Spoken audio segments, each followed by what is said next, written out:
You walk into a casino at 9 p.m. You leave at 3 a.m., convinced only about 90 minutes have passed. You lost money, but you don't feel like you lost. You feel like you were this close to winning the whole night. Neither of those things is an accident. Both were engineered, on purpose, by people whose entire job is making sure you feel exactly that way. Let's start with the part almost nobody actually understands, even though it's sitting in plain sight on every table. The house doesn't need to cheat. It doesn't need to. The odds are already built to guarantee it wins, mathematically, every single time, over a long enough run. Take roulette. A single number pays out at 35 to 1. Sounds fair until you count the numbers on the wheel.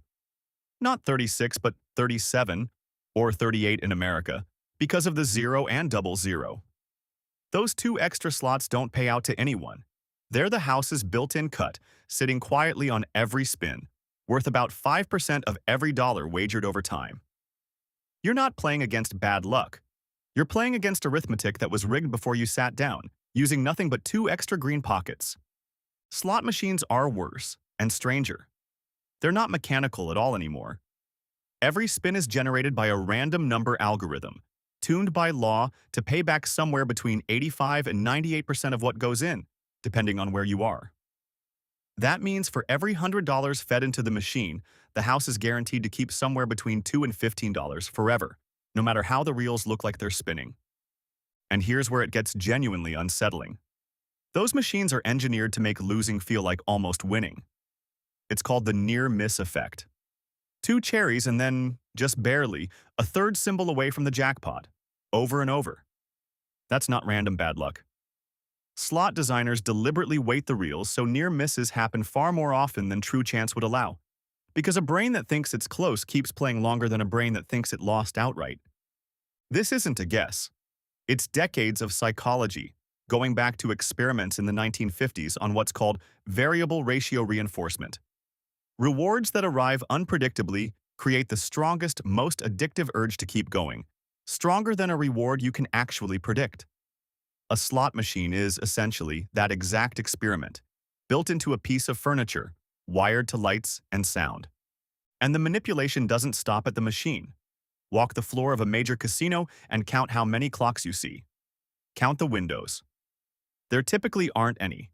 No natural light, no way to casually check the time, because both of those things remind your brain that real life is still happening outside. The maze-like floor layouts aren't bad design either. They're deliberate, forcing you past a dozen more games on your way to literally anywhere else, the bathroom included. Free drinks aren't hospitality. Alcohol lowers inhibition and impairs judgment, and it's handed out for free specifically at the tables, not in the lobby. Chips aren't a payment convenience. They're a psychological trick. Trading real cash for plastic discs measurably reduces the pain of losing, because it stops feeling like real money the moment it leaves your hand. Even the loyalty card you swipe for rewards is doing double duty. It's tracking exactly how long you play, what you bet, and when you're most likely to keep going, feeding a system built to nudge you back in at exactly the right moment. None of this requires a single dishonest card dealer or a rigged wheel. The entire machine, the math, the lighting, the sound design, the free whiskey, is built from publicly available psychology and publicly available statistics, assembled by people who understood something simple. You don't need to cheat someone if you can just make sure the odds, and their own brain, do it for you. So the next time 3 hours disappear and you swear you were right there, you were never supposed to notice you weren't.